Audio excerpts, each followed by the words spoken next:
السلام عليكم ورحمة الله وبركاته من طلابنا وحبايبنا طلاب الثانوية العامة أولى وتانية وتالتة، إزيكم عاملين إيه؟ يا رب تكونوا بخير. حصة النهاردة حصة مهمة جدا جدا جدا، هي حصة مش في المنهج عندك، بس الحصة ديت هي اللي هتبني عليها المنهج كله، فأنا عايزك تركز معايا سواء كنت طالب أولى، تانية، تالتة، سواء كنت نظام قديم، نظام جديد اللي هو البكالوريا، فأنا عايزك تركز معايا وواحدة واحدة إن شاء الله هنعرف يعني إيه أساسيات الفيزياء، ومش أساسيات الفيزياء بس، ده أساسيات الفيزياء، أساسيات الكيمياء، وأساسيات العلوم كلها. فصلي على النبي كده، ولو عندك لو عندك زميلك في الثانويه العامه ابعت له الفيديو ده ويا ريت علشان يستفيد زي ما انت تستفيد. فصلي على النبي وسمي الله وكوبايتك الشاي الجميله كده وتعالى لي. يا ترى هناخد ايه بقى النهارده في اساسيات الفيزياء؟ هناخد اربع حاجات. هناخد ايه؟ اربع حاجات. الاربع حاجات دولت ما يقلوش اهميه عن بعض، يعني انا مش عايزك تركز على اول حاجه وتاني حاجه وتفصل مني، لا انا عايزك تركز في الاولى والثانيه والثالثه والرابعه. تمام يا شبابنا؟ يبقى احنا هناخد اربع حاجات. ايه هم الاربع حاجات دولت؟ طب يا مستر اول حاجه اسمها الاس العشري. طب تاني حاجه اسمها وحدات القياس. طب تالت حاجه اسمها الاشكال الهندسيه. ورابع حاجه اسمها العلاقات. طب الحاجات ديت يا مستر هتفيدنا احنا كطلاب اولى ناخد علوم متكامله؟ هتفيدك. هتفيدنا احنا كطلاب تانية ثانوي او تالتة ثانوي؟ هتفيدك جدا. وناس كتير منكم بتسالني يا مستر انا بقعد في الحصه فاهمه، بس لما اجي اروح احل ما اعرفش احل. يا مستر انا ما بفهمش فيزياء. طب ليه؟ علشان انت يا حبيبي مش متاسس، انت لازم تتاسس. هديكم مثال، ينفع العربيه تمشي من غير عجل؟ لا ما ينفعش. الاساسيات دي بقى هي دي العجل اللي هيمشيك طول السنه، هو ده اللي هيمشيك في الفيزياء، وهو اللي هيمشيك في الكيمياء، وهو اللي هيمشيك في العربي وفي الانجليزي. فقبل ما تبدا اي ماده، خصوصا لو انت في ثالثه ثانوي وما كنتش بتذاكر في سنه اولى وسنه ثانيه وما كنتش حتى بتذاكر في اعدادي، عادي ممكن نلحق الامور لو انت خدت اساسيات في كل ماده. وهتلاقي فيديوهات كتير على اليوتيوب عن كل ماده، خش على كل ماده كده وشوف الاساسيات بتاعتها علشان تبقى داخل انت متاسس، يا دوبك بس تاخد من المستر المعلومه الجديده فانت عندك الاساس تعرف تبني عليه. زي كده انا ما ينفعش ابني عماره او ابني بيت من غير اساس، لو بنيت اساس بايظ وجيت ابني العماره هتتدمر وهتقع بيا. انا لو جيت اذاكر فيزياء اذاكر كيمياء اذاكر احياء وانا ما عنديش اصلا اساس، يبقى برضو مش هعرف اذاكر وهلاقي الدنيا بتنهار مني وهبقى هايص في لايص خالص. فيا حبيبي ابعت الفيديو ده لاصحابك لو انت عايزهم يستفادوا، وانت برضو صلي على النبي وسمي الله وكشكولك وقلمك وتعالى لي. طب يا مستر هناخد الاربع حاجات دولت النهارده في حصه واحده؟ دي حصه هتبقى كبيره. انا عايز اقول لك ان الاربع حاجات دولت اسمهم يخض، بس فعلهم ولا اي حاجه، فعلهم تافه ومهمين جدا. دولت بجد الاساسيات اللي هتخليك واقف في الفيزياء كده وبتعرف تحل اي مساله. اي مساله تجيلك في الفيزياء بتكون مبنيه على الحاجات دي، اي فكره بتبقى مبنيه على الحاجات دي، هو مش عارف يلعب لك براها. فانت لو ما عندكش الحاجات ديت وبتفهم من المستر بتيجي تحل ما بتعرفش تحل، اعرف ان هو ده السبب. طب هناخد الاس العشري وحدات القياس والاشكال الهندسيه والعلاقات كلهم في نفس الحصه؟ هناخدهم في نفس الحصه، وان شاء الله كمان هحاول اخليهم اقل من ساعه. عايز تقسمها المحاضره ديت على مرتين؟ ماشي. عايز تقسمها على 4؟ ماشي. عايز تاخدها مره واحده؟ عادي، علشان احنا هنشرح بابسط طريقه وهنحل وهنطبق. فكشكولك وقلمك وما تقعدش من غير كشكولك وقلمك. صلى على النبي. هنبدا اول حاجه اللي هو ايه؟ الاس العشري يا شباب. ايه يا ترى حكايه الاس العشري ديت بقى؟ بصوا يا حبايبنا، احنا عندنا في العلوم سواء فيزياء او كيمياء او حتى رياضه عندنا ارقام كبيره قوي، زي مثلا مليون ومليار واكبر من كده. بنلاقي عندنا ارقام مثلا زي 3 وجنبيه 8 اصفار، 5 وجنبيه 12 صفر، وعندنا ارقام صغنونه خالص. فاحنا عندنا ارقام كبيره قوي وارقام صغيره قوي. طب انا هاجي في المساله هكتب لك بقى 8 وجنبها 12 صفر، ومش عارف بعد كده الكميه القياسيه اللي بعدها مش عارف 5 وجنبها 10 اصفار؟ لا طبعا. عملنا حاجه كده، طريقه كده اسمها الاس العشري، بحول الارقام الكبيره وبحول الارقام الصغيره ديت لرقم صغنون خالص كده انا اشوفه اعرف قيمه الرقم ده ايه. يا مستر انا مش فاهم اي حاجه، واحده واحده وهنفهم. بصوا يا حبايبي،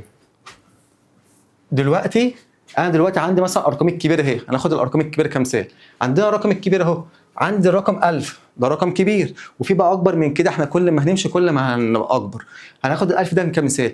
ازاي احول ال1000 ديت لطريقه الاس العشري؟ بص بعمل ايه؟ بنزل القيمه الصحيحه زي ما هي، ومن اسم الطريقه اسمها اس عشري. معناها ايه؟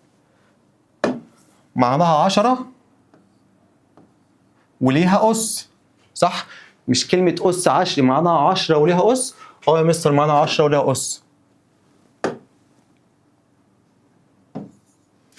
يبقى أنا كل اللي بعمله بنزل الرقم الصحيح وبضربه في 10 أس عدد الأصفار. يبقى تاني طريقة الأس العشري بنزل الرقم الصحيح. إيه هنا الرقم الصحيح؟ 1. وبعمل إيه تاني؟ بضربه في 10 أس عدد الأصفار. يبقى أنا لما أجي أحل دي أو أحول دي لطريقة الأس العشري هعمل إيه؟ هعمل 1 في 10 أس عدد الأصفار بكام؟ 1 2 3 يبقى 10 أس 3. ممكن ابسطها اكتر من كده، احنا عارفين اي حاجه في واحد بايه؟ بنفس الحاجه، يعني 5 في 1 ب5، 3 في 1 ب3، واي حاجه في 1 بايه؟ بنفس القيمه. يعني انا ممكن اشيل من هنا ايه؟ الواحد. ماشي يا حبايبنا؟ يبقى طريقه الاس العشري كل اللي بعمله بنزل العدد الصحيح اللي هو عندي هنا 1 وبضربه في 10 أس عشان اسمها طريقة الأس العشري، فبكتب 10 أس. طب والأس دوت بقى أجيبه منين؟ بجيبه من عدد الأصفار، بعد عدد الأصفار وبكتبه في الأس. طب تعالى نحل واحدة تانية يا مستر عشان مش فاهم. هنا 1 وجنبيه 1 2 3 4، أحولها إزاي؟ حاولت أحلها قبل. هكتب 1 اللي هو القيمة الصحيحة أو العدد الصحيح في 10 أس عدد الأصفار، 1 2 3 4 يبقى أس 4. سهلة؟ مفيش أسهل من كده. تعال نحل اللي بعدها. عندنا 1 وجنبيه 1 2 3 4 5 6. هحلها ازاي ديت؟ هكتب الرقم الصحيح 1 في 10 أس عدد الأصفار 1 2 3 4 5 6 يبقى أس كام؟ أس 6. يبقى يا حبايبنا زي ما احنا بنحل كده أي حاجة في الأرقام الكبيرة وهنخش على الأرقام الصغيرة بحولها للأس 10. بعمل إيه؟ بكتب الرقم الصحيح وبضربه في 10 أس عدد الأصفار. طب أنا ممكن أشيل الواحد ده وممكن أشيل الواحد ده؟ ينفع أشيلهم. ليه؟ أصل ده واحد يعني ملهوش قيمة يعتبر. فممكن أكتبها إيه هنا كده؟ 10 أس 4 وكام؟ و10 أس 6. طب تعالى ناخد حاجة تانية. ركز في دي بقى. عايزين نحول الرقم ده لطريقة الأس العشر. هنعمل ايه؟ قلنا بننزل العدد الصحيح. العدد الصحيح هنا كام؟ 3 في 10 أس عدد الأصفار 1 2 3 4 5 يبقى أس 5. طب تيجي نحل المسألة دي. حاول تحلها قبل، أنا عايزك تحلها قبل. بعمل إيه؟ 25 يبقى هكتب 25 في 10 أس عدد الأصفار كام؟ 2 يبقى أس 2 بس. طب ينفع أشقلبها لك؟ هرخم عليك وهشقلبها لك عشان لو جات لك كده أعرف معناها إيه. دلوقتي عندي اهي 10 أس 4 معناها إيه؟ معناها 1 وجنب 4 أصفار بس اتحلت. طب عندي 10 معناها ايه؟ معناها 10 10 بتساوي 10 اللي هو 1 أس 1. هنا 10 أس 1 فبنزل الواحد اللي هو الرقم الصحيح وبنزل عدد الأسس. يبقى تاني نراجع بمراجعة بسيطة كده وسريعة. طريقة الأس العشري في الأرقام الكبيرة بعمل ايه؟ بجيب الرقم الصحيح وبضربه في 10 أس عدد الأصفار. كده نعرف أحول أي رقم صحيح للأس العشري. يبقى أنا بدل لما أكتب كل ده في المسألة، لا أنا مش هكتب لك كده، والمسألة مش هتجيلك كده، هتجيلك زي ما أنا هقول لك دلوقتي. يبقى المسألة مش هتجيلكوا كده، المسألة هتجيلكوا مثلا 10 أس كام؟ أس 6 هتجيلك كده في المسألة. فأنت تبقى فاهم إن ديت معناها 1 وجنبيه كام صفر؟ جنبيه 6 صفار. تمام يا حبايبنا؟ احنا كده خدنا الارقام الايه الكبيره. عايزين بقى ناخد الارقام الصغيره. يا ترى لو عندي ارقام صغيره تبقى هي ايه يا مستر؟ الارقام الصغيره دي بتكون موجوده في ايه؟ بتكون موجوده بين الجزيئات، بين الذرات، مسافه بينيه بين كل جزيء والتاني، حجم الجزيء، كلام من ده. حاجات بتبقى صغيره خالص بتتقاس بالنانو والمايكرو. انا عارف انك ما تعرفش النانو والمايكرو، حتى لو تعرفهم احنا كده هنشرحهم تاني النهارده. بعمل ايه بقى في الحاجات الصغيره ديت او الارقام الصغيره؟ نفس اللي كنت بعمله في الارقام الكبيره. معايا 1 وجنبيه صفرين بس هو رقم صغير ففي هنا علامه عشريه، عشان كده انا عرفت ان هو رقم صغير. كل اللي بعمله بكتب واحد زي ما هو، واللي بنزل الرقم ايه الصحيح في 10 أس عدد الأصفار 1 2 فهكتب أس 2.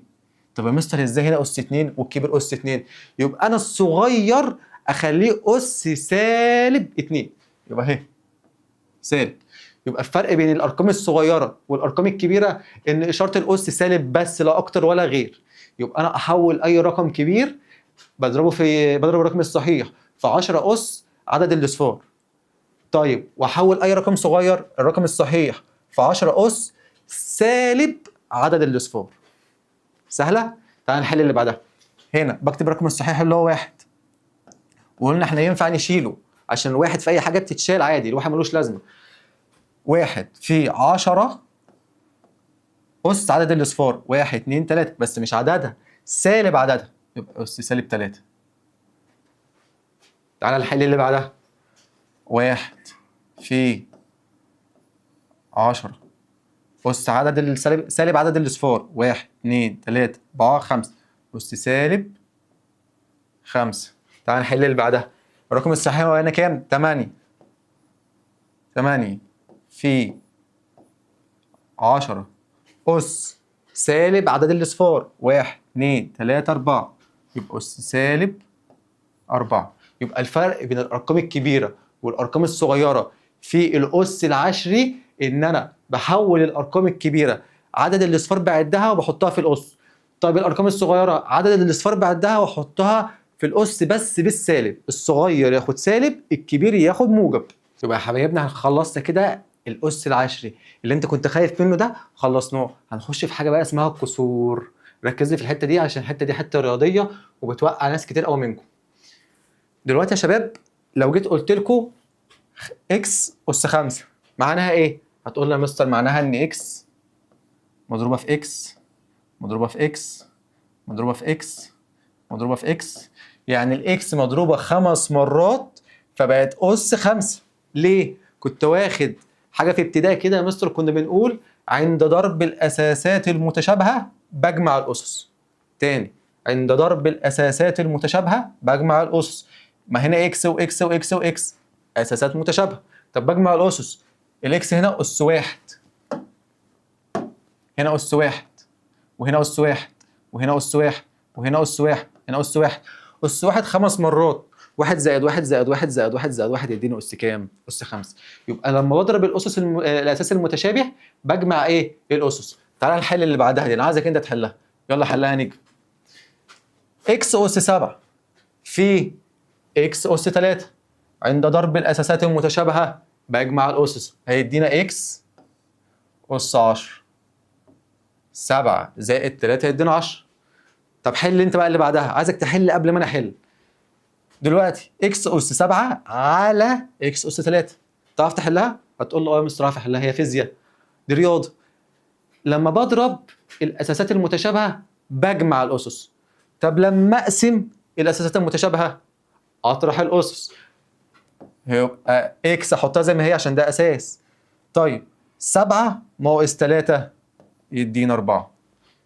يبقى شبابنا لما بضرب اساسات متشابهه بجمع اسس، لما بقسم اساسات متشابهه بطرح الاسس. طب انتوا عارفين ده اسمه ايه؟ الشرطه دي اسمها شرط الكسر. اللي فوق ده اسمه بسط، واللي تحت ده اسمه ايه؟ اسمه مقام. اي حاجه رياضيا بتتحرك من البسط للمقام او من المقام للبسط، اللي بيحصل لها بتغير اشاره الاس بتاعها. يعني لو انا هحرك ده من البسط او اديه المقام تحت هغير اشاره الاس. طب لما احرك ده من المقام او اديه البسط فوق هغير اشاره الاس.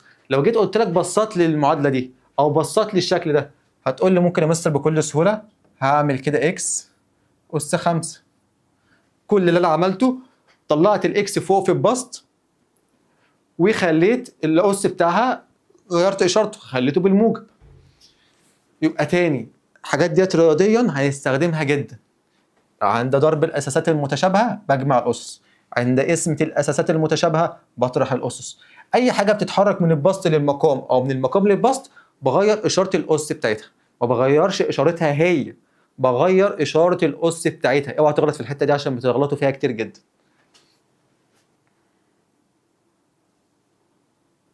ركز لي بالله عليك في الحته اللي جايه دي. ركز عشان الحته دي حاجات رياضيه هي اللي بتخليك تغلط في مساله انت فاهمها وعارف تحلها، وفي الاخر هو بيحط لك اختيارات هو عارف انك هتغلط فيها، وبيحط لك الاختيار اللي اجابته غلط وانت بتروح تختاره عشان انت مش فاهم رياضه. الفيزياء ليها علاقه جدا جدا جدا بالرياضه، فانت لازم تقوي نفسك في الرياضه. فانا بديك اساسات رياضيه مع الفيزيائيه، فبالله عليك ركز معايا في الحته دي قوي. دلوقتي يا شباب الحاجات اللي بقولها لك دي المفروض اصلا تبقى واخدها في ابتدائي يعني مبدئيا، بس انا عارف ان انتوا ضايعين. بص يا شباب دلوقتي لو جه قال لي خد المعادله دي حللها لي او بسطها لي يا عم، بلاش حللها لي، هنعمل ايه؟ هتقول لي يا مستر انا ممكن اعمل حاجه جميله. هعمل ايه؟ يبقى يا شبابنا كل اللي انا عملته ده هقسمه على ده، وده هقسمه على ده. طب هعمل ايه؟ بص هحلها ازاي بقى. بص هحلها ازاي. 3x تربيع على 5x. 3 على 5 مش هتتبسط، هي اخرها 3 على 5. طيب x تربيع على x معناها ايه؟ اكسين على اكس، يبقى اكس هتروح مع الاكس هيتبقى فوق اكس، هيبقى 3 اكس على الخمسة زائد. طب الزائد دي جت منين؟ ما هي مجموعين. طب لو ناقص كنا هنكتب ناقص 10 اكس واي على 5 اكس. 10 على 5 تدينا الاتنين، اكس على اكس هيروحوا مع بعض، الواي هتتقسم على حاجه؟ مش هتتقسم على حاجه، هيبقى ايه؟ 2 واي. شفت انا حليتها ازاي؟ لما اداني كده معادله مقسومه قسمت الجزء ده مع ده زائد الجزء ده مع ده. لو كان هنا ناقص كنت حطيت هنا ناقص، لكن هنا عشان زائد حطيت هنا ايه؟ زائد. الحاجات دي رياضيا خلي بالكم منها جدا. طب تعالى نحل اللي بعدها دي. بيقول لك ايه؟ بيقول لك 3 اكس على الاثنين في 5 واي على الزد. ديت حدين مضروبين في بعض. لما بلاقي حدين مضروبين في بعض بضرب البسط في البسط وبضرب المقام في المقام. بعمل ايه؟ لو حدين مضروبين في بعض بضرب البسط في البسط وبضرب المقام في المقام. يعني 3 اكس في 5 واي، وهنا 2 في زد. حلها ازاي بقى؟ 3 اكس في 5 واي، 3 في 5 ب 15. طب واكس في واي هيدينا اكس واي. طب تحت 2 في زد هيدينا 2 زد. سهله؟ الكلام اللي انا بقوله كله في السمبلكسات، عايزك بس تكون مركز معايا وانت هتلقط الحته. طب بص بقى، المعادله دي هي المعادله دي، الاثنين اخوات، الاثنين توأم، بس الفرق في حاجه بسيطه خالص. دي ضرب ودي جمع. ركز معايا بالله عليك، دي ضرب دي جمع. لما كانوا ضرب ضربت البسط في البسط وخلصت، وضربت المقام في المقام وخلصت وريحت دماغي. لكن دي بقى انا هعمل فيها ايه؟ ركز معايا، انا هعملها لك بلون مختلف اهو عشان تكون مركز معايا. لما بلاقي حدين بسط ومقام مجموعين على بعض او مطروحين من بعض، يبقى هم حاجتين، لا مجموعين لا ايه؟ لا مطروحين. كل اللي بعمله بشد شرطة كسر كبيرة كده، بضرب المقام في بعضه عادي، هيدينا 2 زد عادي. 2 زد زي ما انا كنت عامل فوق. طب والبسط هعمل فيه ايه؟ ركز معايا، الاشاره هنا ايه؟ موجب. الاشاره هنا ايه؟ موجب. هروح منزلها موجب هنا اهي. طب لو سالب هنزلها برضو ايه؟ سالب. يعني سواء هي موجب سواء هي سالب هي هتنزل هنا في النص. هنا عشان عندي موجب جالي في المساله موجب فهنزلها هنا موجب. كل اللي انا بعمله مقص ده في ده وده في ده. 3 اكس في زد هيدينا 3 اكس زد. 5 واي في الاثنين هيدونا 10 واي. الحاجات دي رياضيه. تعالوا نراجع بسيط ونراجع بسرعه. احنا خدنا ايه؟ خدنا اول حاجه في الحاجات الرياضيه، لو لقيت اساسات متشابهه بضربهم في بعض وبجمع الاسس. طيب لو لقيت اساسات متشابهه بضربهم في بعض واجمع الاسس. طب لو لقيت اساسات متشابهه مقسومين على بعض بطرح الاسس. طب لو اي حاجه في المقام رايحه البسط او اي حاجه في البسط نازله المقام بتغير اشاره الاس. اوعى تغير اشارتها، هي هتبوظ الدنيا. طب لو ادينا معادله زي دي ومجموعه والمعادله كلها مقسومه على حاجه واحده بس، حاجه واحده بس هنا اهي، هقسمها، هخلي ده لوحده واخلي ده لوحده، وهشوف لو هنا جمع هنزل جمع، لو طرح هنزل طرح. طب لو لقيتهم هنا مضروبين في بعض، حدين مضروبين في بعض، بضرب البسط في البسط والمقام في المقام. طب لو لقيتهم مجموعين على بعض، بضرب المقام في المقام وبحط الاشاره دي هنا في النص سواء موجب او سالب، وبعمل مقص ده في ده، وهنا ده في ده، ده في ده بيتحط هنا وده في ده بيتحط هنا. يبقى احنا كده يا شباب خلصنا اول حاجه عندنا، وهي ايه؟ وهي الأس العشري. الأس العشري والكسور، كنت شايفها صعبة، ما كنتش فاهم يعني ايه أس عشري، بس طلعت حاجة تافهة. كل اللي انا بعمله في الأس العشري بكتب القيمة سواء كبيرة أو صغيرة وبضربها في 10 أس عدد الأصفار. لو القيمة كبيرة أس عدد الأصفار بيكون موجب، طب لو القيمة صغنونة أس عدد الأصفار بيكون سالب. تعال نخش على حاجة تانية، حاجة مهمة جدا جدا جدا، ودي يعتبر من اهم الحاجات اللي في الفيديو، فركز معايا جدا قوي. وهناخد حاجه اسمها وحدات القياس. وحدات القياس دي في كل المسائل، يعني مش هقول لك في مساله، لا، هي في كل المسائل بيكون جايب لك تحويله، لازم يكون جايب لك تحويله سواء في ثانيه او في ثالثه، ممكن اولى ما تجيش كتير قوي بس بتيجي برضه. بس في كل المسائل بقى بتاعت الفيزياء اولى ثانيه وثالثه بيجيب لك لازم تحويله في وحدات القياس، لازم يلعب لك في الحته دي، فعايزك تبقى متاسس جامد جامد علشان لما تخش تلاقي تحويله ايزي.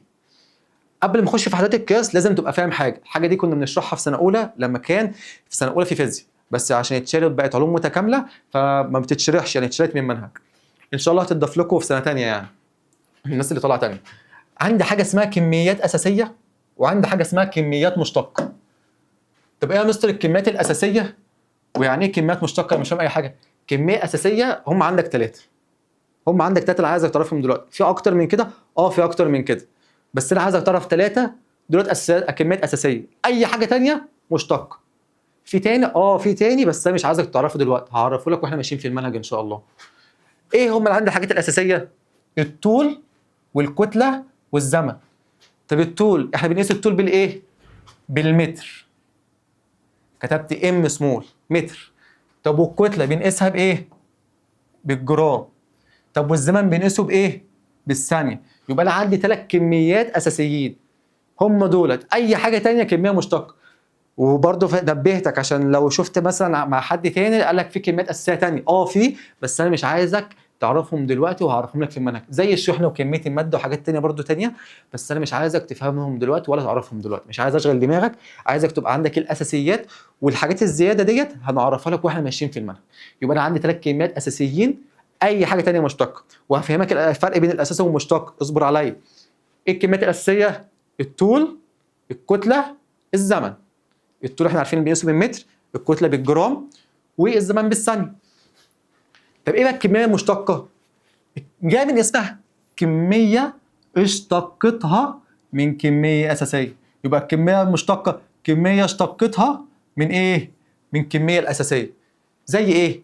زي اي حاجه تاني ما عدا اللي انا قلت لك عليهم. ماشي يا شباب؟ وهنبه تاني، في كميات اساسيه تانية بس انا مش عايزك تعرفها دلوقتي. يبقى تاني يا شبابنا، الكميه المشتقه بشتقها من كميه ايه؟ اساسيه. ناخد مثال عليها، زي مثلا ايه؟ زي السرعه. السرعه كنا واخدينها ايه؟ السرعه بتساوي مسافه على زمن. يبقى السرعه كنا واخدينها في اعدادي مسافه وزمن مقسومين على بعض بتدينا السرعه. طب المسافه ده اصلها ايه؟ اصلا المسافه اصلها الطول. طب والزمن اصله زمن. يبقى الكميه المشتقه سميتها مشتقه علشان اشتقتها من الكميه الاساسيه. طب مثال تاني، العجله. العجله بتساوي ايه؟ سرعه على زمن. والسرعه بتساوي ايه؟ بتساوي مسافه على زمن. يعني السرعه بتساوي، العجله بتساوي مسافه على زمن تربيع، اللي هو على زمنين مضروبين في بعض فبنخليها زمن تربيع. لسه واخدينها، لو الاساس متشابه بجمع الاسس، زمن في زمن يدينا زمن تربيع، دي العجله. يبقى العجله اصلا اشتقتها من السرعه، والسرعه اشتقتها من الكميه الاساسيه. عرفنا الفرق بين الكميات الاساسيه والمشتقه. الاساسيه هم الثلاثه دولت، في تاني في تاني بس انا مش عايزك تعرفه دلوقتي عشان ما احشيش دماغك على الفاضي. الكميات المشتقه اي حاجه تانية تيجي قدامك دلوقتي كميه مشتقه. ماشي يا شباب؟ نخش بقى في المهم، مهم جدا، وهي ايه؟ التحويلات. التحويلات. ركز معايا بالله عليك. لو جيت دلوقتي انا قلت لك خد يا ابني تعالى هديك الايه؟ هديك ال 800 دول. فانت هتقول لي طب يا 800 ايه يا مستر؟ يعني انا عايز اعرف 800 ايه؟ هقول لك لا يا عم تعالى هديك ال 800 ثانية دول. ده زمن. لا يا عم انا هديك 800 متر. ده كده طول. لا يا عم انا هديك 800 جرام. يبقى 800 لوحدها ملهاش لازمه. لكن لما قلت لك ثانيه او متر او جرام، انا كده عرفتك معناها ايه ال 800. يبقى جنب الرقم بنسمي حاجه اسمها وحده. الوحده ديت بتعرفني معناها ايه الرقم ده. ال 800 لوحدها ما كناش عارفين يعني ايه 800، بس لما قلت لك 800 ثانيه عرفت ان ده زمن. لما قلت لك 800 متر عرفت ان دوت طول او مسافه. لما قلت لك 800 جرام عرفت ان دي كتله. طب يبقى احنا عندنا عارفين ان في وحدات اساسيه اللي هو الطول والكتله والثانيه. الطول بايه؟ بالمتر. طب والكتله بالايه؟ بالجرام. طب والثانيه او الزمن بايه؟ بالثانيه. صلى على النبي، عشان احنا داخلين دلوقتي على حته عايزه تركيز موت. تركيز ايه؟ موت. دلوقتي في حياتنا الطبيعيه هل بنستخدم المتر والجرام والثانيه؟ لا، بنستخدم وحدات تانية هي تحويله للوحده الاساسيه اللي هي المتر والجرام والثانيه. زي ايه؟ رايحه انت تجيبي مثلا خضار لامك ولا حاجه، للست الكل، رايحه تجيب لها خضار، فبتروحيش تقولي للراجل انا عايزه 8000 جرام طماطم. لا، انت تروحي تقولي له ايه؟ انا عايزه 8 كيلو طماطم. تمام. طب مثلا مشينا مثلا مسافه من هنا لحد اسكندريه رايحين نصيف، مش هنقول احنا مشينا 80,000 متر، لا احنا نقولها مشينا 80 كيلو متر. وهكذا في الزمن. يبقى الوحدات ديت هي الوحدات الاساسيه، بس انا في حياتي مش عارف استخدمها، وفي الفيزياء والكيمياء مش عارف استخدمها، فجبت منها وحدات صغنونه اصغر منها ووحدات كبيره اكبر منها، وبدات احول لها. يعني لو الوحده الاساسيه دي صغيره خالص خالص، فانا بحول لها من هنا لهنا. طب لو كبيره خالص خالص بحول لها من هنا لهنا. فالوحده الاساسيه جبت لها تحويلات صغيره وجبت لها تحويلات كبيره. تعال بقى نعرف كل تحويله وايه فائده التحويله دي. تعال نبدا واحده واحده. التحويلات الصغيره انا عندي هم دولت، ايه هم؟ سنتي. طبعا انت عارف السنتي لما نجيب مسطره بيكون بين الشرطه الكبيره والشرطه الكبيره 1 سنتي. طب ايه اللي اصغر من السنتي؟ الملي. لو جبنا مسطره بين الشرطه الكبيره والشرطه الصغيره في 10 شرطات او 8 شرطات لو هتحسب الشرطتين دول، كل شرط منهم دي ملي. يبقى انا عندي السنتي ده واحده صغيره، الملي واحده اصغر، وبعد كده عندي حاجه اسمها المايكرو واحده اصغر واصغر، وعندي حاجه اسمها النانو اصغر واصغر واصغر، وعندي البيكو اصغر حاجه. في اصغر من كده؟ في اصغر من كده حاجه اسمها الفيمتو، دي اللي دكتور احمد زويل خد فيها الجائزه، عقبالكم ان شاء الله.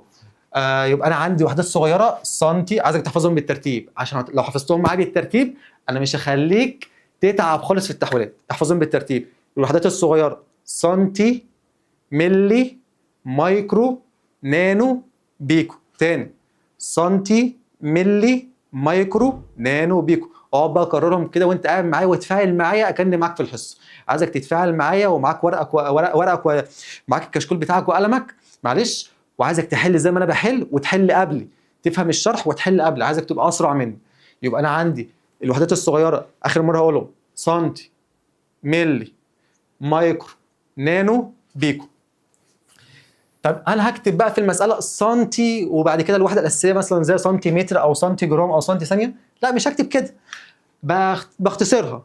فسنتي بجيب اول حرف منها باللغه الانجليزيه. سنتي اول حرف منها باللغه الانجليزيه ايه؟ حرف السين. سنتي، اكتب كده سنتي بالانجليزي هتلاقي حرف السين، فبعبر عنها بحرف السين، بس حرف سين سمول علشان واحده صغنونه، يبقى السي سمول عشان واحده صغنونه. طب الملي اول حرف منها ايه؟ ام بالانجلش، بس ام سمول علشان واحده صغنونه. طب المايكرو اول حرف منها ايه؟ ام. طب مثلا واخد الام اللي فوق هنا، اخد بقى ام كابيتال؟ لا، دي واحده صغنونه لازم تاخد ام صغنونه. يبقى احنا بنجيب الام وندلعها، يبقى ام صغنونه دلوعه. يبقى المايكرو ام صغنونه دلوعه. طب والملي ام صغنونه بس. يبقى السنتي سي صغنونه، والملي ام صغنونه، والمايكرو ام دلوعه صغنونه. طب والنانو اول حرف منها ايه؟ الان، وان برضو صغنونه. طب والبيكو اول حرف منها البي، يبقى بي صغنونه. يبقى انا اشوف بقى السي دي، السي الصغيره دي، عشان دي كل دي وحدات صغيره، علشان كده كل التعبيرات بتاعتها بالانجليزي صغيره. عشان وحدات صغيره كل التعبيرات صغيره، الحاجات ديت هي اللي هتربط معاك وهي اللي هتخليك تحل. يبقى انا اول ما اشوف حرف السي ده اعرف ان دي سنتي. اول ما اشوف حرف الام المدلعه دي اعرف ان دي مايكرو. لما اشوف حرف البي الصغنونه دي اعرف ان ده ايه؟ بيكو. طب هل السنتي ده ليه قيمه او بكام؟ يعني السنتي ده بكام؟ بيقول لك السنتي ده ب 10 اس سالب 2.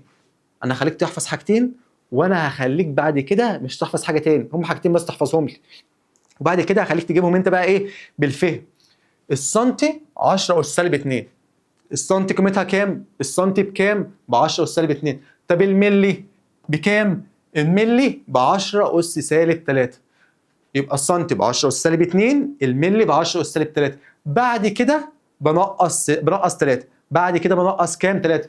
يبقى انا عندي الملي 10 اس سالب 3. طب المايكرو، خلي بالكم المايكرو ده هنا، ها، المايكرو هنقص 3 يبقى 10 اس سالب 6. طب النانو هنقص 3 يبقى 10 اس سالب 9. طب البيكو هنقص 3 يبقى 10 اس سالب 12. يبقى انا عندي الوحدات الصغنونه سنتي، ملي، مايكرو، نانو، بيكو. السنتي بكام يا نجم؟ السنتي ب 10 اس سالب 2. الملي بكام؟ 10 اس سالب 3. المايكرو بكام؟ انا بعد كده هنقص 3 يبقى المايكرو 10 اس سالب 6. طب والنانو 10 اس سالب 9. البيكو هنقص 3 10 اس سالب 12. يبقى انا كده عرفت الوحدات الصغنونه اسمها ايه، الحروف بتاعتها اللي دل عنها ايه، الارقام بتاعتها ايه. حفظت 2 والباقي بنقص 3. طب الارقام الوحدات الكبيره، يا ترى انا عندي ايه وحدات كبيره؟ اقول لك يا عم انت عارفهم كلهم بس انت بتستعبط. ايه الوحده الكبيره؟ اول حاجه تعرفها الكيلو. الكيلو كلنا عارفينه. يبقى الكيلو دوت اول وحده كبيره. طب وبرمز له بحرف ايه؟ احنا بنجيب اول حرف من اللغه الانجليزيه. كيلو اول حرف كي، بس كي كابيتال علشان وحده كبيره فخليت الكي كابيتال. طب وتاني حاجه ايه؟ ما اعرفش غير مستر الكيلو، ولا ما اعرفش اي حاجه غير الكيلو. اقول لك يا عم انت عارف، انت دلوقتي هديك مثال. دلوقتي انت خرجت خروجه انت وزميلك واتصورت بتليفونه الكحيان زيك يا كحيان، هتقول له ابعت لي يا ابني الصوره عشان عايز انزلها. هتحملها بايه؟ هحملها بكيلو بايت، بشويه كيلو بايت، 300 كيلو بايت مثلا ولا حاجه زي كده. طب دلوقتي خرجت خروجه ثانيه مع واحد صاحبك التاني اللي معاه ايفون وصورت لك كام صوره رايقين وجودتهم عاليه، هتحملهم بايه؟ هقول لك يا ابني هتحملهم بايه؟ هتقول له مثلا ده انا ممكن احملهم ب 3 4 ميجا. يبقى الاكبر من الكيلو الميجا. ادي تاني حاجه انت عارفها اهو. يبقى الاكبر من الكيلو في الوحدات ايه؟ الميجا. طب خلاص انت قلت ما بديهاش، وهعمل بقى ايه؟ لايف تيك توك، او هفتح فيديوهات، انزل فيديوهات بس طبعا فيديوهات حلوه وفيديوهات هادفه. سيبكم من الفيديوهات اللي انتوا بتعملوها دي، كفايه احراج. ايه هنزل الفيديو دوت او هرفعه على اليوتيوب بقد ايه؟ هتقول لي مصر ممكن ارفعه ب 2 3 جيجا. يبقى ايه الاكبر من الميجا؟ ايه الجيجا. يبقى انا عندي اول حاجه في الوحدات الكيلو، الوحدات الكبيره الكيلو. ايه الاكبر من الكيلو؟ الايه؟ الميجا. ايه الاكبر من الميجا؟ الجيجا. وعرفتك ازاي تجيبهم بالترتيب. وبعد كده بقى في حاجه اسمها التيرا. برضو التيرا ديت اللي انتوا عارفينها، اللي هي بتبقى حاجه كبيره قوي. احنا عندنا في البيت بنشحن كام؟ 200 جيجا، 150 جيجا، بتكفينا لحد اخر الشهر، لنص الشهر، بس عادي بنقول هي ايه؟ بتكفينا لحد اخر الشهر. لكن بقى الشركات الكبيره والكلام من ده ما ينفعش معاها الكلام ده، بتاخد بقى بالطيره. بتاخد بالطيره دي حاجه كبيره، الطيره ديت 1000 جيجا. تمام؟ طب بقى عرفنا الكيلو اول حرف منه كي كابيتال. طب والميجا اول حرف منها ام. فاكر كنا واخدين 2 ام اهو، ام سمول للملي، ام سمول دلوعه للمايكرو. طب والميجا حرف ام بس ام كابيتال علشان الميجا دي كبيره. ركز قوي في الحته دي عشان هو بيجيب لك الملي ويجيب لك الام الكبيره والام الصغيره والام الدلوعه، وده بص يبوظك كده خالص. فانت تركز الام كابيتال يبقى ميجا، ام سمول يبقى ملي، ام سولو متدلعه شويه كده يبقى ايه؟ المايكرو. طب والجيجا اول حرف منها ايه؟ جي كابيتال. طب والتيرا اول حرف منها ايه؟ تي كابيتال. كل دول كابيتال علشان دول كبار، وكل دول سمول علشان دول صغار يا عيني. يبقى تاني الكيلو بقى عايزين نعرف بقى قيمته، الكيلو بكام؟ احنا عارفين الكيلو اللي هو 1000 صح؟ يبقى ال 1000 ده لما اجي احولها في الاس العشري، بحاول اربط لك الدرس مع بعض، معناها 10 اس 3. يبقى الكيلو 10 اس 3. طب والميجا خليك تجيبها انت، بنزود 3 كل ما امشي، كل ما اكبر كل ما ازود 3. يبقى الكيلو 10 اس 3، الميجا 10 اس 6، والجيجا 10 اس 9، والتيرا 10 اس 12. يبقى انا في الارقام الكبيره اول حاجه عندي الثلاثه اس 3، الكيلو هي 10 اس 3، بعد كده بزود 3 اس 6 اس 9 اس 12. مراجعه سريعه عشان هنحل كتير قوي على الوحدات دي. ايه المراجعه؟ عندنا وحدات صغيره اسمها سنتي ملي مايكرو نانو بيكو. حرف بناخد حرف السمول من كل حاجه عشان دول صغيرين. السنتي ب 10 اس سالب 2، الملي ب 10 اس سالب 3، بعد كده بنقص 3 يبقى المايكرو 10 اس سالب 6، النانو 10 اس سالب 9، البيكو 10 اس سالب 12. وفي الارقام الكبيره عندي اول حاجه الكيلو 10 اس 3، بعد كده بزود 3. عندنا الميجا 10 اس 6، الجيجا 10 اس 9، التيرا 10 اس 12. بلاحظ ملاحظه مهمه جدا جدا، اي حاجه صغيره الاس بتاعها سالب، اي حاجه كبيره الاس بتاعها موجب. اي حاجه صغيره التعبير عنها بالانجليزي بيكون صغير سمول عشان هي صغيره، اي حاجه كبيره التعبير عنها بالانجليزي بيكون حرف كابيتال او حرف كبير. تعالى بقى نحل، يلا نحل يا نجم. لو جيت قلت لك اهو حول لي 4 كيلو جرام بوحده الجرام، احنا قلنا شغالين بوحده الجرام. 4 كيلو جرام، كل اللي هعمله ايه؟ هنزل الاربعه زي ما هي، وهنزل الجرام زي ما هو، وهضرب في قيمه الكي. الكي اللي هو الكيلو بكام انت يا كيلو؟ 10 اس 3. خلاص حولت. تعال نحل تاني.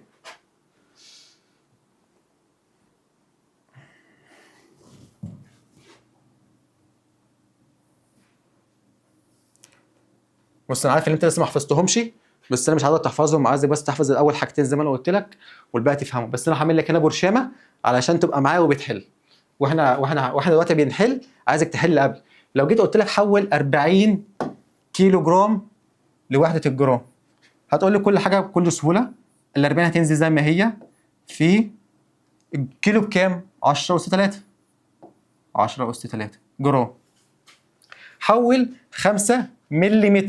ايه ده؟ ايه الامين دولت؟ الاولى دي بنسميها اللي هي الباديه او التحويله اللي هي ملي، والثانيه الوحده الاساسيه اللي هي متر. يبقى حول 5 ملم لوحده المتر. كل اللي هعمله هنزل 5 زي ما هي، واضرب فيه الملي بكام؟ اروح عند الملي هنا 10 اس سالب 3. 10 اس سالب 3. طب هاجي اقول لك حول لي 4 جيجا جرام. شايف جيجا حرف جي كابيتال وراه حرف جي سمول. الجي كابيتال ديت بتعبر عن الجيجا، طب والجي سمول بتعبر عن الجرام. كل اللي هعمله هنزل الاربعه زي ما هي في 10. الجيجا بكام؟ الجيجا ب9 جرام. مفيش اسهل من التحويل. انا عايزك تحل انت الباقي كده، هديك دقيقه تحلهم لي. صلي على النبي كده وانت بتحل. احل معاك. حول 23 ملم لوحده المتر. 23 تنزل زي ما هي في المايكرو عندي بكام؟ 10 اس سالب 6، واكتب المتر زي ما هو. تحويل سهل جدا، انت بس يا دوبك بتحفظ بس التعبيرات ديت، وتبقى عارف التعبير دوت معناه ايه ورقمه كام، وهتحط الرقم. مفيش اسهل من التحويل. والتحويل ده هو اللي بيوقعكم يا شباب والله العظيم في الامتحان، وبيوقعكم كتير قوي في الاسئله. طب تعالى نحل دي يلا. دي بقى عكس لي، شغل دماغه عكس لي. قال لي 35 في 10 اس سالب 9 متر. دي معناها ايه؟ بيقول لي معناها ايه؟ اقول له يا عم 35 اهي، انت هتتذاكى معايا في 10 اس سالب 9. يا ترى 10 اس سالب 9 ديت يا مستر كانت ايه؟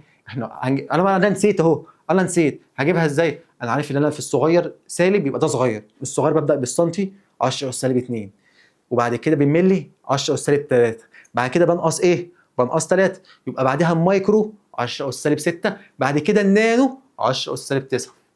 يبقى كل اللي انا بعمله هكتب 35 نانو متر. هو هنا عكس لي، بدل ما كنت انا بحول لا هو اداها لي وقال لي دي بتعبر عن ايه. طب هنا هكتب 22 بيقول لي في 10 اس سالب 6 مايكرو، اللي هي ام هي متدلعه اهي، ام متدلعه متر. تعال نحل اللي بعدها. حاول تحل دول برضو.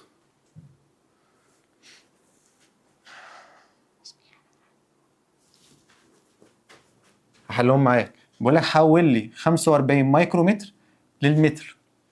هنزل 45 زي ما هما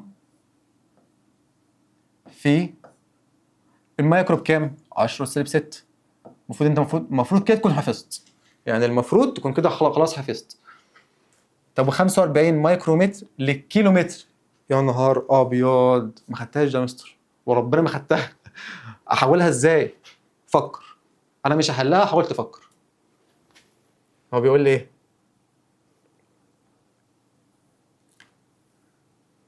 45 مايكرومتر احولها لكيلومتر. انا كنت انا اللي اعرفه كنت بحول للمتر، عمري ما حولت لحاجه ثانيه غير المتر. كنت بحول لمستر الوحدات الصغيره للوحده الاساسيه، او الوحدات الكبيره للوحده الاساسيه، لكن انا اخد من صغير لكبير عمري ما عملتها، ومش عارف ازاي تعمل. اقول لك فكر.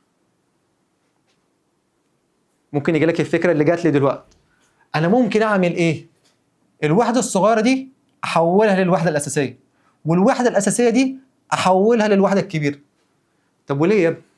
ليه اللف وليه تركب الدائري وتمشي كل الطريق ده؟ تعال اقول لك طريقه سهله. هو بيقول لي ايه؟ حول 45 مايكرومتر للكيلومتر. كل اللي انا هعمله، بص بعمل ايه؟ هكتب 45 زي ما هم في، انا كتبت هنا عشان هحاول اشرح لك 10 عادي اس. صلي انا بقى بعمل هنا في الاس، انا الاس بفتحه، انا بحول عادي التحويله بتاعتي، وهكتب هنا متر عادي. انا بقى المفروض احول من مايكرو للكيلو. هعمل هنا ايه؟ بكتب قيمه اللي انا عندها ناقص القيمه اللي انا رايح لها، او بكتب قيمه التحويله اللي انا عندها ناقص اللي انا رايح له. يبقى هكتب قيمه المايكرومتر ناقص الكيلومتر. طب المايكرومتر بكام؟ سالب 6. واللي انا رايح له بكام؟ ب3. وخلي بالك قوي قوي قوي من السالب هنا. يبقى انا عشان احول من وحده لوحده ثانيه غير الوحده الاساسيه بكتب الرقم وبضربه في 10 عادي، بفتح اس. الاس دوت من اللي انا عنده ناقص اللي انا رايح له، من اللي انا عنده ناقص. اوعى تكتب زائد او تضرب سالب في سالب والحاجات دي، بالله عليك ما تغلطش في حاجات تافهه. انت عارف المعلومه، يبقى حاول تستفاد بالمعلومه وتحل بيها، ما تغلطش في حاجات تافهه. ناقص يا شباب، ناقص هنا والله بتغلطوا بيها كتير قوي وبتغلطوا فيها موت. يبقى كل اللي انا بعمله لما اجي احول من تحويله لتحويله غير الوحده الاساسيه بكتب الرقم عادي وبضربه في 10 اس. الاس ده بجيبه منين؟ اللي انا عنده ناقص اللي انا رايح له، اللي انا عنده بسالب 6 ناقص الكيلومتر، الكيلو ب3. كده انا حولت. طب تعالى حل انت دي. 12 كيلو جرام للملي جرام. كل اللي انا هعمله هكتب 12 في 10، هفتح القوس. اللي انا عنده بكام؟ ب3. طب واللي انا رايح له بكام؟ بسالب 3. يبقى انا هكتب ناقص 3 اللي هو ناقص سالب 3. سالب في سالب بموجب، فانا ممكن اعملها ايه؟ 3. هنا كان ناقص سالب 3، فسالب في سالب بموجب، فكتبت هنا موجب. تعال نحل اللي بعدها، ودي هتبقى اخر واحده معانا في الجزئيه اللي احنا بنشرح فيها دي. 9 ملم للام متر. دي ايه ده؟ ايه كل الامات ده يا مستر؟ هنا 9 ملم. طب وهنا الام كابيتال، فاكر ام كابيتال كانت ايه؟ كانت ميجا. يبقى كل اللي انا هعمله هكتب 9 في 10، افتح قوس. افتح قوس، الوحده اللي انا عندها ناقص الوحده اللي انا رايح لها. الوحده اللي انا عندها بكام؟ ملي بسالب 3 ناقص الميجا بكام؟ ب6. كده التحويلات عندي المفروض ظبطت، وعرفت احول ازاي من اي وحده للوحده الاساسيه، سواء الوحده دي صغيره او كبيره، وعرفت ازاي احول بين الوحدات وبعض. هنخش بقى على حاجه برضو مهمه جدا، حاجه رياضيه شويه، وهو برضو يعني في التحويلات، بس حاجه اسمها المساحات والحجوم والتحويلات المركبه. ايه يا مستر الكلام ده؟ يعني ايه مساحه؟ الطول كان بعد واحد بام واحده. طب المساحه، عارفين المساحه الطول في العرض، يبقى طول وطول او طول وعرض، يعني هنسميها طول وطول، يبقى كده بعدين، يبقى المساحه بالمتر تربيع. معلش متر تربيع، متر اس 2 اهو، اهي يا عم متر تربيع، متزعلش نفسك. طيب والحجم؟ الحجم الطول في العرض في الارتفاع، يعني كده 3 ابعاد، يبقى مش ام واحده ولا امهين، لا ده 3 امهات، يبقى ممكن اكتب متر اس 3. جه بيقول لي هنا بقى ايه؟ حول 40 كيلو متر تربيع للمتر تربيع. هحولها ازاي دي؟ عادي، هعمل زي ما كنت بعمل 40 في 10 من كيلو متر تربيع، من كيلو متر للمتر بكام؟ اس 3 صح؟ بس هنا تربيع، فهخلي لكل تربيع. تاني بيقول لي حول 5 ملم تربيع للمتر تربيع. هكتب 5 في 10 أس من مليمتر للمتر سالب 3 لكل تربيع، علشان هي كان عليها تربيع. كل اللي انا عملته من اللي فات لدلوقتي اللي انا زودت التربيع عشان هي كان في تربيع. بيقول لي حول 23 مايكرومتر، ما هنا مايكرومتر تربيع ماشي، 23 مايكرومتر تربيع للمتر تربيع. كل اللي هعمله هكتب 23 زي ما هي في 10 أس من مايكرو للمتر بكام؟ أس سالب 6 لكل تربيع. وخلي بالك أنا بحط لكل في التحويلة، علشان التربيع على التحويلة مش على ال 23. ال 23 ماليش دعوة بيها، أنا بحط التربيع عشان أدي التربيع هنا على التحويلة. طيب تعالى بقى نشوف الحجم. الحجم كنا لسه قايلين دلوقتي اللي هو بالايه؟ بالمتر تكعيب، عشان هو ثلاثي الابعاد، طول في عرض في ارتفاع. ف 45 مايكرومتر تربيع للمتر تربيع زي اللي انا كنت بعمله بالظبط. هكتب 45 زي ما هما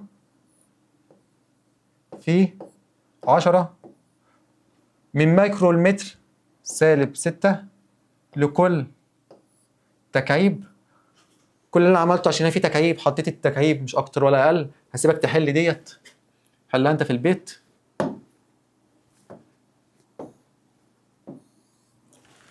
عندنا بعد كده بقى التحويلات المركبه. هناخد مثال زي السرعه، احنا كده التحويلات المركبه دي هنفرمها طول المنهج، بس هديك مثال دلوقتي عشان تبقى فاهم. بيقول لي حول 45 كيلو متر على الساعه لمتر على الثانيه. هتقول له يا مستر ده انا عارفها دي، كنت واخدها في اعدادي. لما بحول من كيلو متر على الساعه لمتر على الثانيه كنت بضرب في 5 على 18 ولا 18 على 5 ولا 18 على الكام، مش فاكر والله يا مستر، بس كانت حاجه زي كده يعني. طب وليه تحفظ؟ ما احنا نفهم. بيقول لي حول 45 كيلو متر على الساعه. كل اللي هعمله هكتب 45 هنا في هنا بقى بسط ومقامات. فوق كام؟ كيلو متر. طب الكيلو اللي اتحول لمتر بكام؟ 10 أس 3. طب والساعة بحولها للسنة في كام؟ الساعة فيها 60 دقيقة والدقيقة فيها 60 ثانية، فهكتب 60 في 60. بكل سهولة أنا بقى بحول البسط مع البسط وبحول المقام مع المقام، ومش أكتر ولا أقل. مش عاوز أحفظ حاجة، أنا عايز أفهم. طب لو جه قال لي بقى درخم عليا، بيقول لي 20 مايكرومتر على المتر على المينت، حولها لي لمتر على الثانية. كل اللي هعمله 20 هكتبها هنا عادي، أو ممكن أكتبها فوق وتحت عادي برضه، هي طريقتين صح. 20 أشد شرط الكسر هنا في علامة في، مايكرومتر للمتر 10 أس سالب 6 من الدقيقة للثانية 60. كده احنا خلصنا يا شباب نص المحاضرة، والنص برضو الاهم في المحاضره.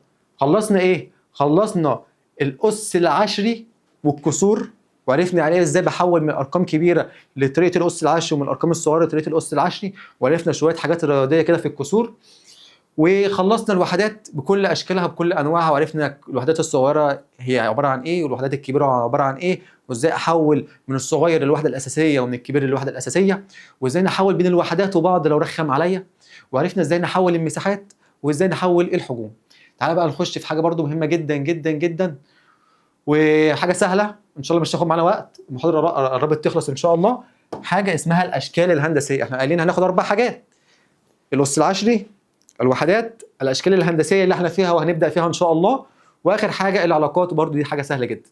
المحاضره قربت تخلص، سمي الله وصلي على النبي كده في قلبك. لو عايز تاخد ريست 5 دقايق 10 دقايق وتيجي عشان ما تفصلش مني، خد ريست، وقف الفيديو وخد ريست.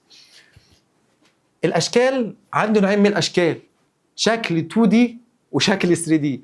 ال 3 ده ال 3 ده ال 3 ده عباره عن شكل مجسم. يعني ايه؟ نخش سينما يقول لك السينما دي 3 دي، كنت قاعد على الكرسي لقيت الديناصور طلع ده كان هياكلني، ده انا مت. يبقى ال 3 دي ده شكل مجسم. ليه؟ هو طول في عرض في ارتفاع. زي مثلا انا لو جبت مثلا كراسه ورسمت عليها حاجه، فالشكل ده بيكون 2 دي ليه بعدين. طب لو رسمت عليها حاجه وطلعتها فوق، يبقى كده بقى لها ثلاث ابعاد: 1 دي 2 دي 3 دي اللي هو الارتفاع. يبقى كده بقى شكل مجسم معايا. هناخد الاول حاجه اللي هي ال 2 دي اللي هي لها بعدين زي المربع والمستطيل والمثلث والدايره، وهنخلصها وهناخد ال 3 دي.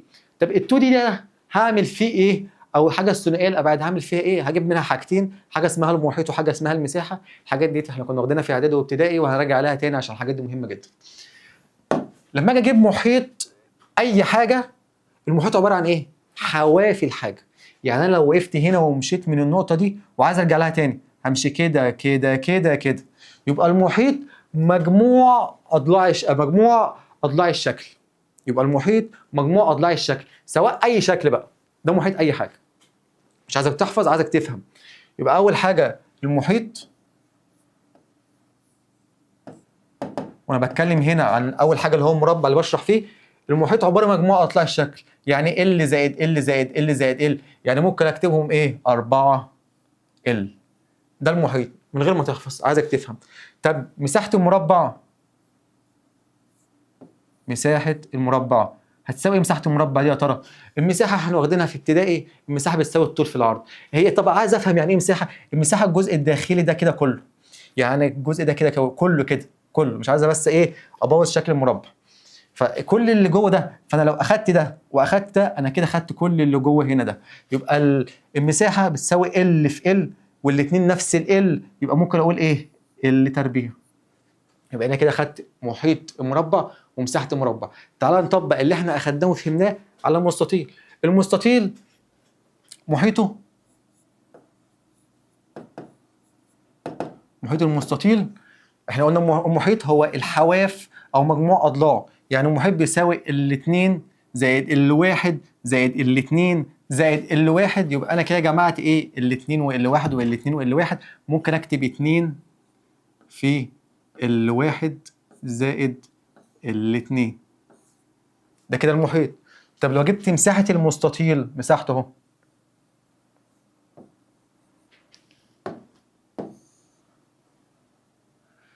مساحة المستطيل قلنا ايه؟ القاعدة في الارتفاع، القاعدة هنا بتساوي كام؟ الواحد، يبقى الواحد في الاثنين. يبقى انا كده عرفت اجيب مساحة اي حاجة ومحيط اي حاجة. تعالى نخش بقى على اخر حاجتين في ال2 دي. عندنا المثلث والدائرة. محيط المثلث بجمع الاضلاع برضه، يبقى المحيط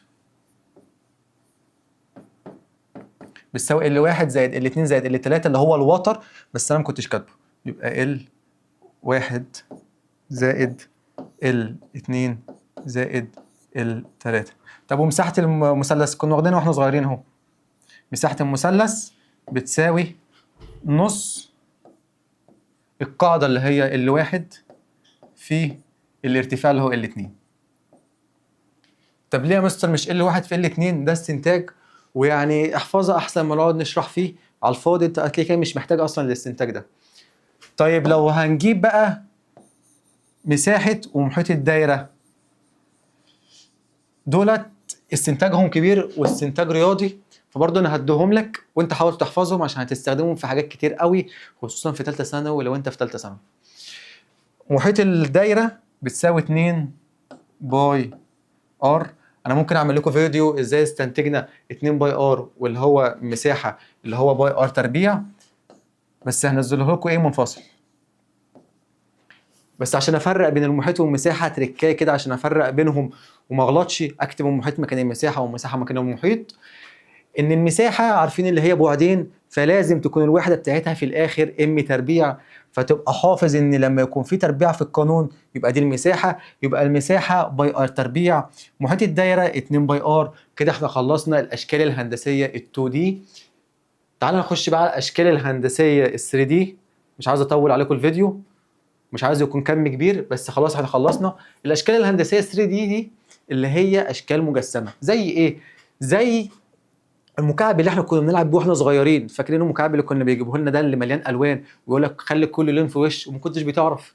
ده شكل مكعب 3 دي، شكل مجسم. وزي ايه؟ زي المكعب متوازي المستطيلات، وهديك مثال عليه، زي الاسطوانه وزي الكره. زي ايه الكره؟ المكعب ده اصله مربع بس اتضاف له بعد ثالث فبقى مكعب ومجسم. انا فهمتك بين ال2 دي وال3 دي. طب والمتوازي المستطيلات ده اصله مستطيل بس اتضاف له بعد ثالث فبقى متوازي مستطيلات ومجسم. الاسطوانه ديت اصلها دايره بس اتضاف لها بعد ثالث فبقت اسطوانه زي الانبوبه بتاعت البوتاجاز. والكره دي اصلها دايره بس اتضاف لها بعد ثالث فبقت مجسمه فبقت كره ومجسمه. كل اللي هنحتاجه او كل اللي محتاجينه في الاشكال ال2 دي ديت هنجيب حاجه اسمها الحجم. لو كنت مركز معايا في التحويلات، الحجم كان وحدته بالمتر تكعيب، فهو عشان ثلاثي الابعاد متر ومتر ومتر، ضربنا ال3 متر في بعض ادونا متر تكعيب. فالحجم بتاع المكعب ال1 زائد ال2 زائد ال3 ثلاثي الابعاد، يبقى ممكن اقول ال تكعيب علشان الالهات في المكعب او الابعاد في المكعب متساويه، يعني ال1 زي ال2 زي ال3. طب متوازي المستطيلات ال1 غير ال2 غير ال3، فانا هنا هكتب ال1 ال2 ال3. طب والحجم بتاع متوازي المستطيلات، الحجم بتاع ده ال1 في ال2 في ال3. يبقى الحجم بتاع اي حاجه بضرب الثلاث ابعاد في بعض. هنا ال تكعيب علشان ال هنا واحده، فلما ضربتهم في بعض والاساس واحد جمعت الاسس فبقت ال تكعيب، سهلتها على نفسي. هنا علشان هما مختلفين فضربت ال1 في ال2 في ال3. كده حجم مكعب، حجم متوازي المستطيلات. هنخش بقى على حجم الاسطوانه وحجم الكره. حجم الاسطوانه، الحجم عباره عن ايه؟ مساحه بس اتضاف لها بعد ثالث اللي هو بعد الارتفاع فبقت حجم. فالاسطوانه عباره عن دايره اتضاف لها بعد ثالث اللي هو الاتش، زي عامله زي القلم ده كده، هي عباره عن دايره واتضاف لها البعد الثالث اللي هو بعد الارتفاع ده. فحجم الدايره، الحجم بتاع الدايره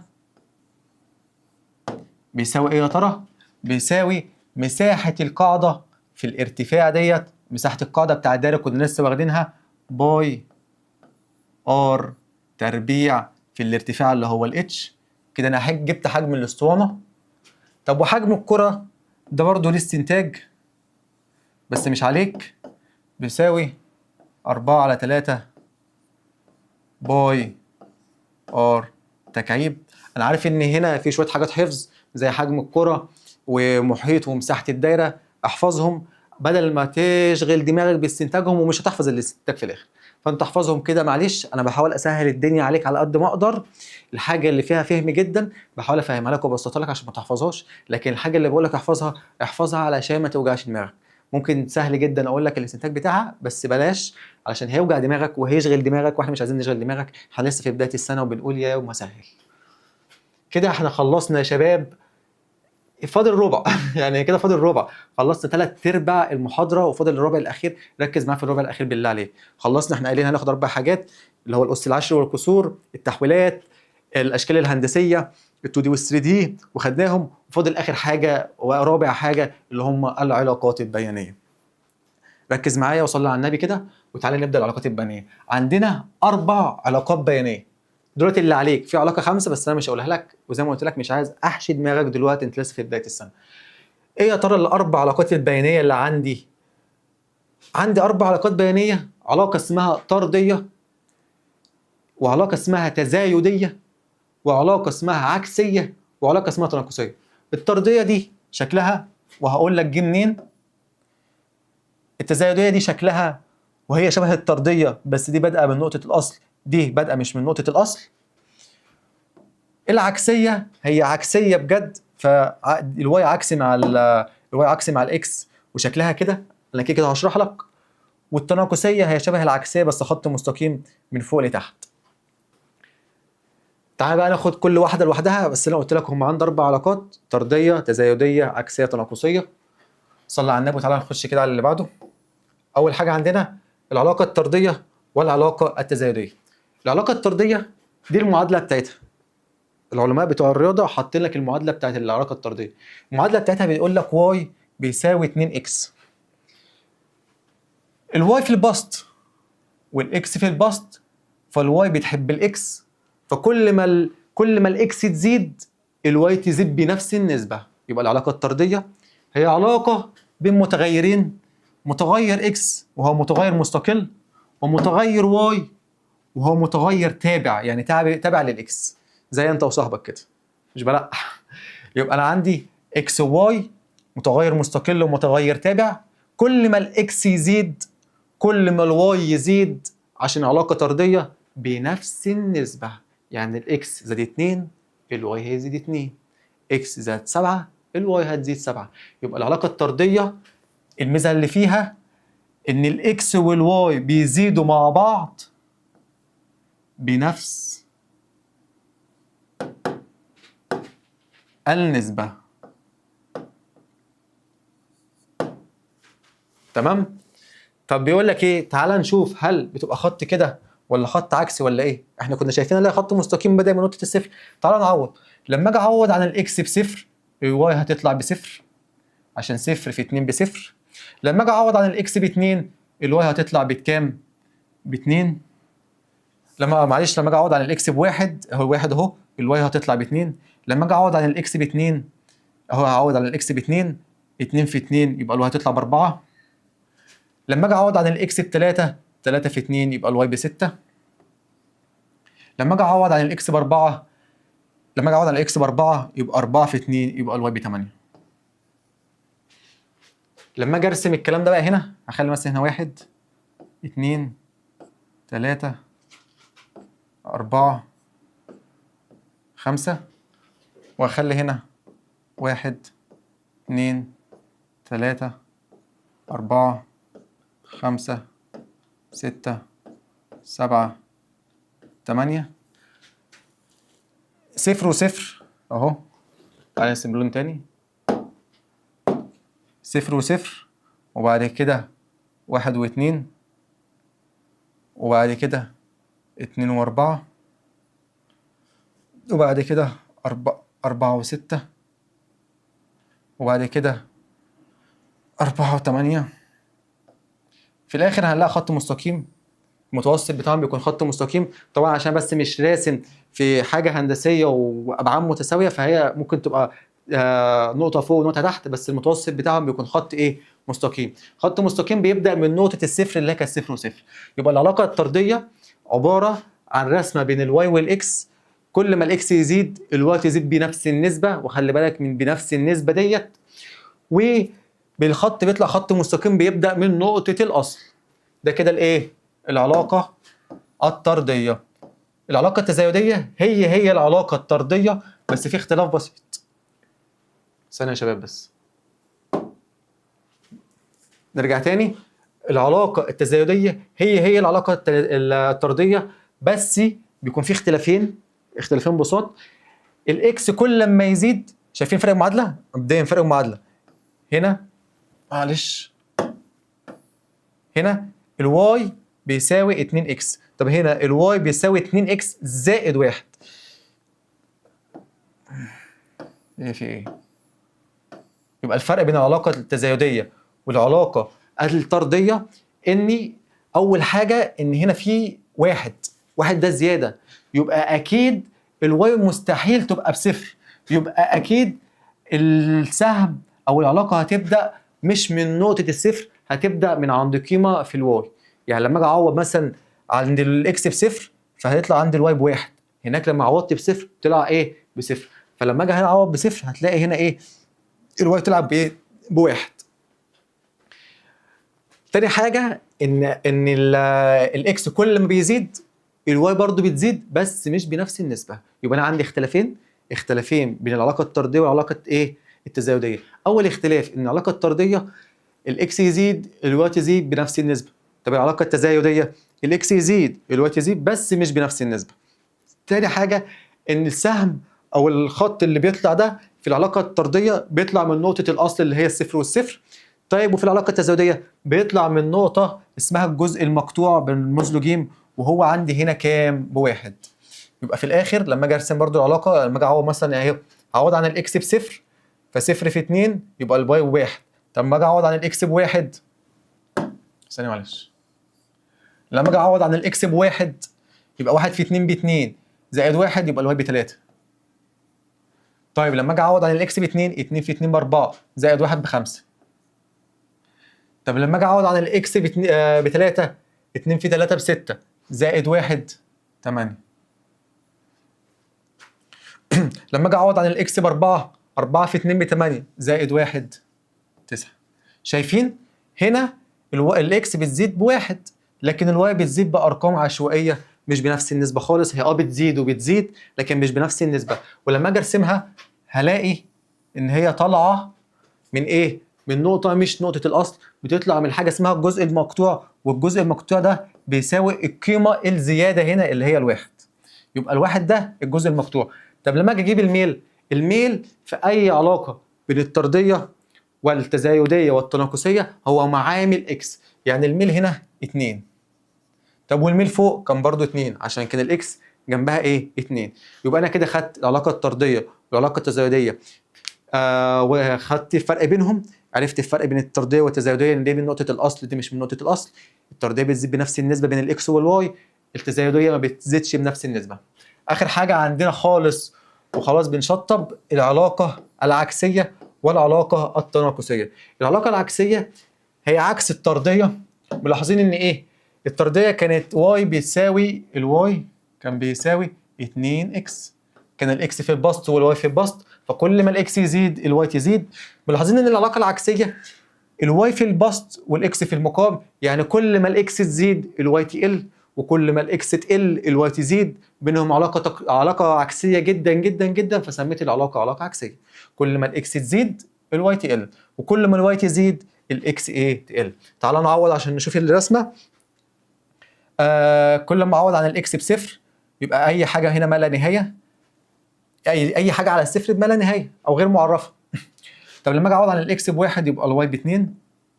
لما اجي اعوض عن الاكس ب2، 2 على 2 بواحد. لما اجي اعوض عن الاكس ب3 يبقى 2 على 3. لما اجي اعوض عن الاكس ب4 يبقى ادينا نص. ملاحظ ايه؟ ان كل ما الواي اكس تزيد الاكس بتزيد، هي 1 2 3 4. كل ما الواي بتقل، كانت 2 بقت 1، بعد كده 3 على 2 بعد كده بقت نص، بعد كده هتقل وهتقل. طب بلاقي العلاقه شكلها ازاي؟ بلاقي العلاقه كده. طب يا مستر هي ليها ميل؟ لما اجي ارسمها رسم بياني بقى، معاك كشكول بياني وهرسم رسم بياني. طب هل يا مستر ليها ميل؟ لا ملهاش ميل. طب ليه ملهاش ميل؟ علشان كل نقطه على الشكل ده ليه ميل معين، فاحنا ما بنجيبش الميل للعلاقه العكسيه، عارفينك منه. يبقى انا كده الميل في العلاقه التزايديه او العلاقه الطرديه هو معامل اكس، والعلاقه التزايديه فيها حاجه اسمها الجزء المقطوع اللي هو القيمه المضافه. وبعد كده العلاقه العكسيه هي علاقه عكسيه بين الاكس والواي، كل ما الاكس تزيد كل ما الواي تقل، وكل ما الاكس تقل كل ما الواي تزيد، عشان هم علاقه عكسيه مع بعض. عندنا اخر علاقه وخلاص بنشطب الحمد لله، العلاقه التناقصيه. العلاقه التناقصيه هي عكس العلاقه التزايديه. العلاقه التزايديه كان هنا موجب، لكن التناقصيه هنا سالب. يبقى الفرق بين التناقصيه والتزايديه فرق في الاشاره بتاعه معامل اكس. طب والرسمه بتاعتها بتبقى عامله ازاي؟ بتبقى عامله كده. تعال نطبق. لما احط الاكس بصفر هتدينا 10، يبقى هنا كده 10. ليه 10؟ عشان ده الجزء المقطوع. قلنا يعني الجزء اللي بيكون لوحده ده اسمه الجزء المقطوع. عشان لو قال لك اوجد الجزء المقطوع، الجزء اللي بيكون لوحده هنا ده اللي هو انا قطعت فيه الواي. طب وتاني حاجه، لما اجي اعوض عن الاكس بواحد هيدينا 8. لما اجي اعوض عن الاكس باتنين، 2 في 2 ب4 يبقى هيدينا 6. لما اجي اعوض عن الاكس ب3 هيدينا 4. لما اجي اعوض عن الاكس ب4 هيدينا 2. ملاحظ كل لما الاكس بيزيد كل ما الواي بتقل. الواي في الاول كانت 10 وفي الاخر هتبقى هنا 2. فالعلاقه بتكون علاقه تناقصيه. طب والميل بجيبه ازاي؟ برضو من معامل اكس اللي هو سالب 2. واوعى تكتبي 2 خلي بالك العلاقه التناقصيه معامل الاكس سالب 2 وليس 2، سالب 2. فالميل هنا في العلاقه التناقصيه سالب 2. الحمد لله وصلنا خلاص لحد نهايه الفيديو. تعالى بس نجيب لكم كده حاجه كده خفيفه كنت حاططها لكم.